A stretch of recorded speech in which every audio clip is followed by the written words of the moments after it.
ज्यावेळेस भाजीला काहीच नाहीये आणि काहीतरी तुम्हाला छान बनवायचंय आणि सुचतच नाही, त्यावेळेस तुम्ही ही दही घालून केलेली कांद्याची भाजी नक्की ट्राय करू शकता. खरंच खूप अप्रतिम लागते.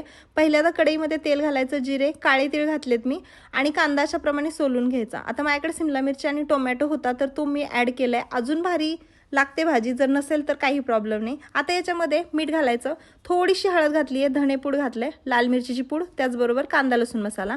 नंतर दही आहे ना, तर ते मी पाण्याबरोबर असं मिक्सरला फिरवून घेतलंय. मला जास्त थिक असं म्हणजे थिक ग्रेव्ही आवडत नाही, म्हणून मी दह्याची क्वांटिटी कमी ठेवली आहे.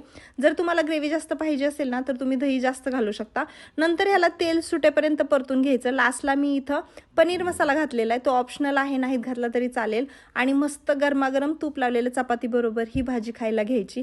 काय अप्रतिम भाजी लागते. नक्की ही भाजी एकदा ट्राय करा. रेसिपी कशी वाटली मला कमेंट करून सांगा.